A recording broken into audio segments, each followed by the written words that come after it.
அறிவோம்.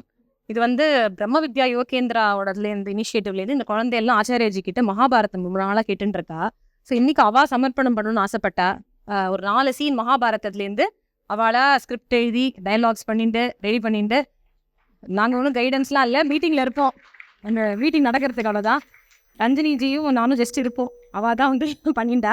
ஸோ அவளோட சமர்ப்பணம் ஃபார் ஆச்சாரியாஜி. எல்லாரும் ஜோரா ஒரு தடவை கைத்தட்டுமோ. ஏன் சின்ன குழந்தையெல்லாம் ஏற்பாடு பண்ணிட்டுருக்கா. ஏன்னா இந்த நாட்டகத்துக்கு வந்து நம்ம பெரியவாள்லாம் வந்து எழுதி ஸ்கிரிப்ட் எழுதி ப்ராக்டிஸ் பண்ணி எஃபர்ட் போட்டதே எவ்வளோ கஷ்டம்னு தெரிஞ்சிருக்கோம். இந்த பார்க்க போகிற இப்போ இந்த 4 சீனுக்கும் ஸ்கிரிப்ட் எழுதினதே இவா தான். இவாளே ஸ்கிரிப்ட் எழுதி இவாளுக்குள்ளேயே அதை ரிவ்யூ பண்ணி இவாளே வந்து ப்ராக்டிஸ் பண்ணிட்டு இருக்கா. நான் இன்னும் ஒரு தடவை கூட பார்க்கல. நானும் உங்களை மாதிரி தான். ஹரியோம் ஸ்ரீ குருப்யோ நமஹ. இன்னைக்கு யுவாஸ் எல்லாம் சேர்ந்து மகாபாரதத்திலேருந்து ஒரு 4 சீன் நடிக்க போகிறோம். குரு பூர்ணிமாக்குன்னு நம்ம ஆச்சாரியாஜி சஜஸ்ட் பண்ணியிருக்கா. குரு ஒரு சிஷ்யனுக்கு லட்சணங்கள் என்னன்னு சொல்றது தான் இந்த நாடகங்கள். குரு சமர்ப்பணமா சிஷ்யாஸ் எல்லாரும் சேர்ந்து நடிக்க போறோம். இத சொல்ற ஒரு சுபாஷிதம் நம்ம ஆச்சாரியாஜி சொல்லியிருக்கா. அதோட நாங்க ஸ்டார்ட் பண்றோம். காகச்சேஷ்டாபகோத்யானம் ஸ்வான நித்ரால்பபோஜனம் ஸ்வாத்யாய சம்யமஸ்சைவ சாத்ராணாம் லக்ஷணானிஷத். இந்த சுபாஷிதம்க்கு அர்த்தம் என்னன்னா, ஒரு சிஷ்யனுக்கு இருக்க வேண்டிய 6 முக்கிய குணங்கள். காக்காவை போல அலர்ட்டாகவும், கொக்கை போல ஃபோக்கஸ் அண்ட் கான்சன்ட்ரேஷனோடவும், நாயை போல கம்மி தூக்கமும் அளவான சாப்பாடும், இதெல்லாம் எக்ஸாம்பிள்ஸ் ஆகவும். இதை தவிர வேற 2 குணங்கள் சொல்லியிருக்கா. படிக்கிறத திருப்பி திருப்பி சொல்லி பார்க்கறதும் மெமரைஸ் பண்றதும் செல்ஃப் கண்ட்ரோலோட இருக்கிறதும் தான் இந்த 6 குணங்கள். அதோட நாங்க பிளேவன்குள்ள போலாம். ஹரியோம். நாடகம் 1 Bird's Eye. List of characters: Dronacharya Iris, Duryodhana Arnav, Yudhishthira Navaneet, Bhimar Siddharth, Arjuna Sanjay. Dronacharya அவரோட சிஷ்யருக்கு எல்லாருக்கும் ஒரு டெஸ்ட் வைக்கிறா. ஒரு பேரட்டை செஞ்சு மரத்து மேலே வச்சு அதோட கண்ணை எல்லாரையும் அடிக்க சொல்றா. என்ன நடக்கிறதுன்னு பார்க்கலாம். சிஷ்யர்களா, இன்னைக்கு நம்ம என்ன பார்க்க போறோம்னா, எப்படி எய்ம் பண்றதுன்னு பார்க்க போறோம். பீமா, உனக்கு என்ன அங்க தெரியறது? எனக்கு மரத்து மேல நிறைய பழங்கள் தெரியாது ஜி.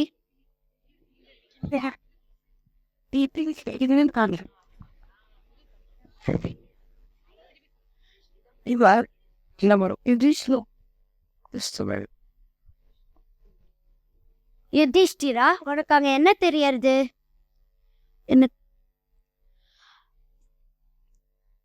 அந்த மரம் கீழே எனக்கு ஆச்சாரியா, எனக்கு அந்த மரம் கீழே இருக்கிற எறும்பு மலை தெரியறது. இப்ப நான் கிளினி அடிச்சா அந்த கிளி உளுந்து எறும்பு எல்லாம் செத்து போயிடும். பீமா, உனக்கு அங்க என்ன தெரியாது? ஜி, எனக்கு மரத்து மேல நிறைய பழங்கள் தெரியுது. துரியோதனா, உனக்கு அங்க என்ன தெரியறது? அந்த மரத்தோட பிரான்ச் தெரியுது ஆச்சாரியா. அர்ஜுனா, உனக்கு அங்க என்ன தெரியறது? எனக்கு அந்த கிளியோட கண்ணு தெரியறது ஆச்சாரியா. வேற என்ன தெரியறது? வேற எதுவுமே தெரியல ஆச்சாரியா. சரி, இப்ப அது அடி.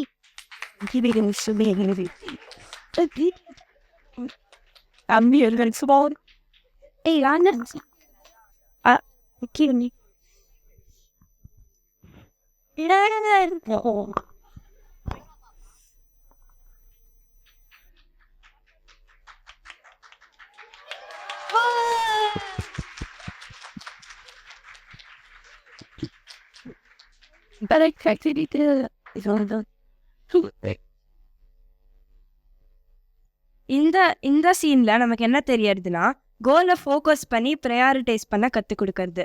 என்னவா இருந்தாலும் கோலை வந்து அச்சீவ் பண்ணிடலாம். இப்போ நம்ம பார்த்த முதல் பிளேல இரண்டாவது லட்சணமான கொக்கை போல ஃபோக்கஸ் அண்ட் கான்சென்ட்ரேஷனை பத்தி பார்த்தோம். ஹரியோம். Play 2.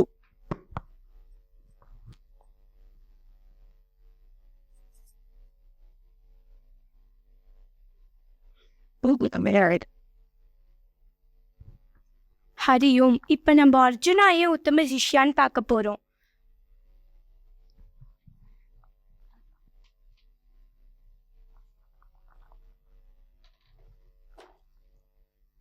துரோணாச்சாரியா,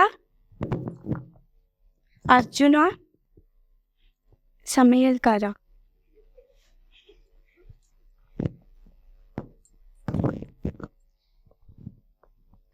இப்போ அர்ஜுனா சாப்பிட்டுன்னு இருக்கச்சு விளக்கெல்லாம் அணைஞ்சு போச்சுன்னா அர்ஜுனா ரொம்ப பவர்ஃபுல் ஆயிடுவானே.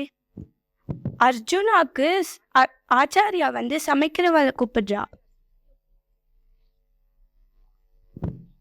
இங்க கொஞ்சம் வாங்க ஜி. இப்போ அர்ஜுனா சாப்பிட்டுன்னு இருக்கச்சு விளக்கெல்லாம் அணையாம பார்த்துக்கோங்க. சரி ஜி. ஆனா எதிர்பாராத விதமா அங்க ஒரு புயல் காத்தடிச்சு விளக்கெல்லாம் அணைஞ்சு போயிடுறது. வெளிச்சம் இல்லைன்னா கூட கை தட்டுலேருந்து வாய் வரைக்கும் போயிட்டு வருது. அது எப்படின்னா நான் வந்து வருஷக்கணக்காக சாப்பிட்டுட்டே இருக்கேன். அதனால நான் இருட்டு அம்பவேல் ப்ராக்டிஸ் பண்ணேன்னா நான் வந்து எக்ஸ்பர்ட் ஆன்சர் ஆயிடலாம்ல. அர்ஜுனா வில்லம்பு பிராக்டிஸ் பண்ற சத்தம் இருட்லயும் கேட்டுதான்.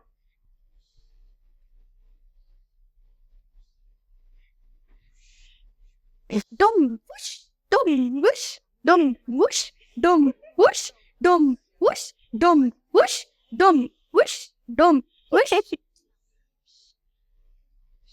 dum whoosh, dum whoosh.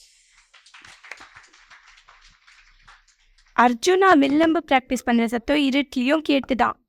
என்ன இந்த வில்லம்போட சத்தம் ராத்திரியில இந்த நேரத்துல கேட்கறது? எங்க இருந்து கேட்கறது?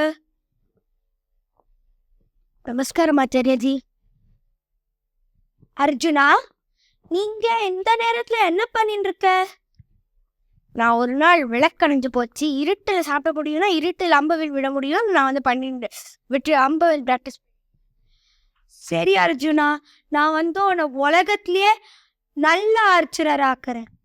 அர்ஜுனாவோட ஃபோக்கஸும் இன்ட்ரெஸ்டும் அவனை உலகத்திலேயே பெரிய ஆர்ச்சராகவும் பெரிய சிஷ்யனாகவும் மாற்றிருக்கு. அதுவும் இல்லாமல் அவனோட குருவோட பரிபூர்ண ஆசீர்வாதமும் கிடைச்சிருக்கு. ஹரியோம்.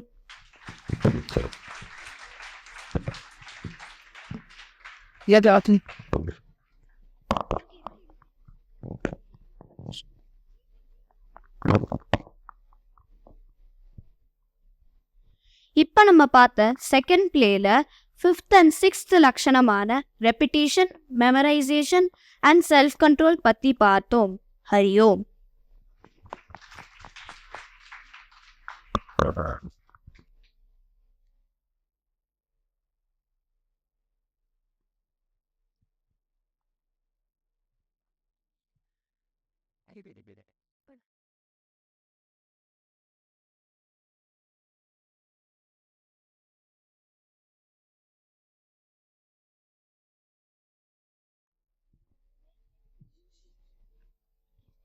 துரோணாச்சாரியா 105 ஸ்டூடெண்ட்ஸ்க்கு அவர் டீச்சர். அஸ்வத்தாமாக்கு மட்டும் அவருக்கு எப்பயுமே ஒரு சாஃப்ட் கார்னர் உண்டு. அவருக்கு எப்பயுமே அவரோட சன்னு தான் ரொம்ப பிடிக்கும். அதுக்கப்புறமா வந்து துரோணாச்சாரியா நினைக்கிறாரு, நம்ம ஏன் நம்மளோட பையனுக்கு சீக்கிரம் சொல்லி கொடுக்கக்கூடாது. அவர் ஒரு பிளான் பண்ணுறாரு. பசங்களா, நான் உங்கள் எல்லாருக்கும் ஒரு பானை தரேன். அதை நீங்கள் வந்து பக்கத்தில் இருக்க கங்கா நதியில் போய் தண்ணி பிடிச்சிட்டு வரணும். அங்கே அந்த ஆஷ்ரம் பக்கத்தில் ரிவர் கங்கா இருந்தது.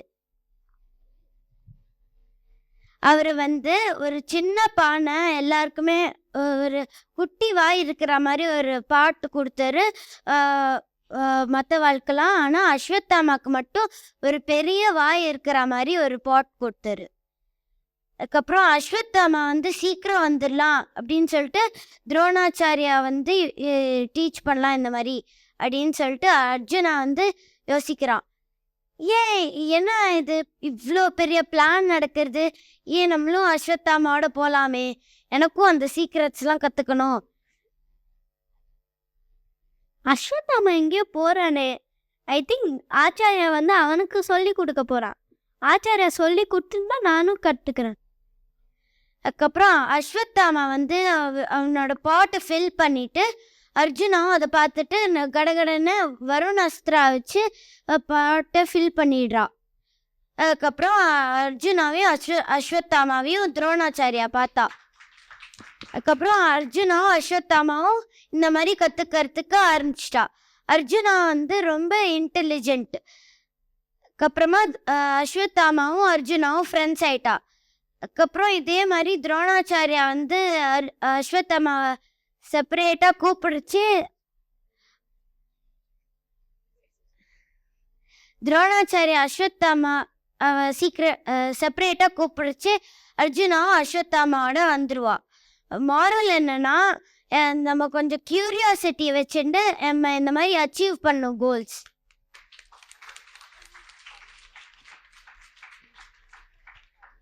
Okay start. ஹலோ. இப்போ நம்ம பார்த்த தேர்ட் பிளேல ஃபர்ஸ்ட் லட்சணமான காக்காவை போல அலர்ட்டாகவும், ஃபிஃப்த் லட்சணமான படித்ததோட நம்ம எக்ஸ்பீரியன்ஸை கனெக்ட் பண்ணி புரிஞ்சுக்கிறத பார்த்தோம். ஹரியோம்.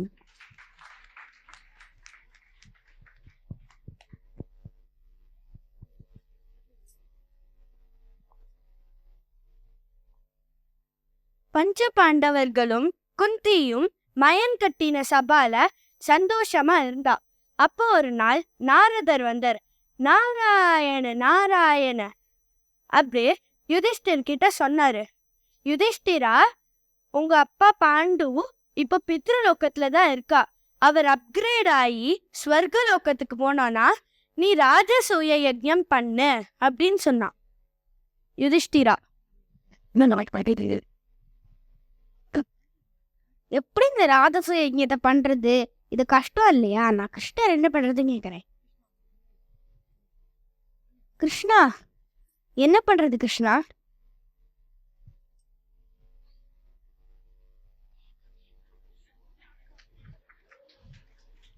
சிசுபாலனை பார்த்துக்கிறேன். நான் ஜராசந்தனை மட்டும்தான் பண்ணுவோம். அதுக்கப்புறம் யுதிஷ்டிரரும் அர்ஜுனனும் மற்றும் பீமனும் கிருஷ்ணரும் அர்ஜுனனும் பீமனும் யுதிஷ்டிரரை கன்சோல் பண்ணிட்டு அவர் வந்து ஜராசந்தனை பார்க்க போயிருந்தா. அப்ப ஜராசந்தன் தூங்கிந்தான்.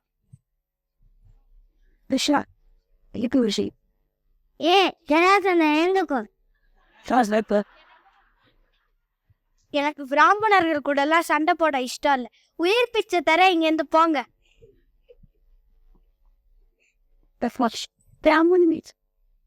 அதுக்கப்புறம் பிராமண வேஷத்துல வந்த 3 பேரும் அவளோட பிராமண வேஷத்தை அவுத்தா. நான் மாடு மேய்க்கிற கிருஷ்ணன் கூட எல்லாம் சண்டை போட மாட்டேன். இதோ இங்க இருக்கான் பாரு அர்ஜுனன், அவன் வந்து சண்டை போட வந்தா சாக மாட்டான். இதோ இங்க இருக்கான் பாரு கரெக்டா பீமன், அவனும் எனக்கு சண்டை போட கரெக்டா இருக்கான். வா சண்டைக்கு.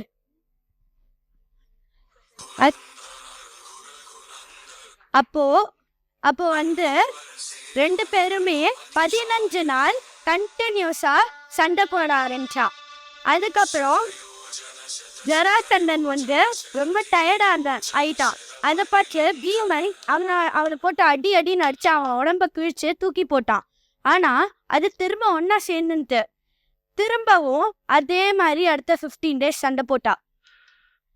அப்படி சண்டை போட்டதுக்கு அப்புறம் திரும்ப பிச்சு தூக்கி போட்டா. ஆனா திரும்ப அது ஒன்னா சேர்ந்துருச்சு. இது நிறைய தடவை ஆச்சு. அதுக்கப்புறம் பீமன் கிருஷ்ணரை பார்த்தான். உடனே கிருஷ்ணர் வந்து ஒரு பெரிய புல்லை எடுத்து அதை கிழிச்சு உள்டாவா தூக்கி போட்டாரு. அது பார்த்து பீமனுக்கு புரிஞ்செடுத்து உடனே அதே மாதிரி ஜராசந்தனை போட்டு அடிச்சு அதே மாதிரி அவனை கிழிச்சு இந்த தடவை உல்டாவா தூக்கி போட்டாரு. அது முடிஞ்ச உடனே ஜராசந்தன் வதம் ஓவர். இதோட கூட சேர்ந்து நல்ல விஷயம் என்ன நடந்ததுன்னா, ஜராசந்தன் 100 ராஜாக்கு நரபலி கொடுத்துனான். அந்த நரபலியில 100 ராஜாவோட தலையையும் வெட்டி போடணும்.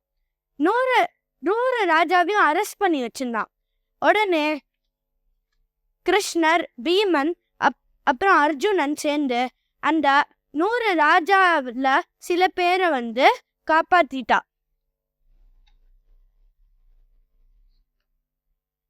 அதுக்கப்புறம் இந்திரன் கொடுத்த ரத்தத்தை எடுத்துட்டு அவ திரும்ப இந்திரபிரஸ்தத்துக்கு போனான். இந்திரன் கொடுத்த ரத்தத்தை எடுத்துட்டு இந்திரபிரஸ்தத்துக்கு போனான்.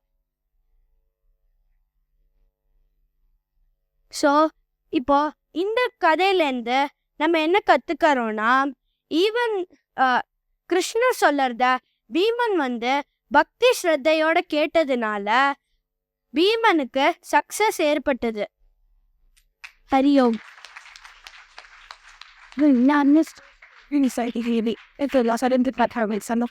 இப்போ நம்ம பார்த்த 4th பிளேல ஃபர்ஸ்ட் லட்சணமான காக்காவை போல அலர்ட்டாகவும் 6th லட்சணமான செல்ஃப் கண்ட்ரோலோட இருந்தாதான் நம்ம எஃபர்ட் சக்சஸ் ஆகும்னு பார்த்தோம். Hariom.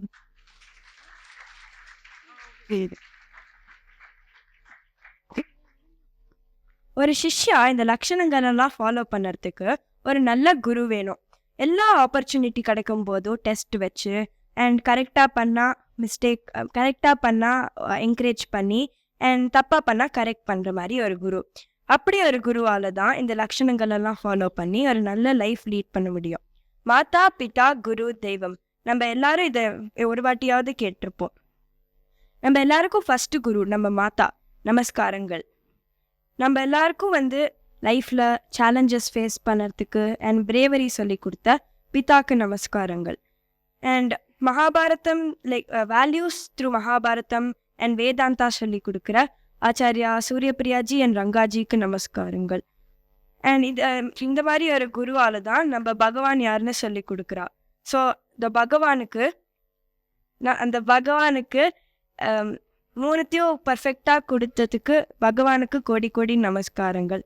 And especially namaskaram to all of you and a very happy Guru Purnima. Hari Om.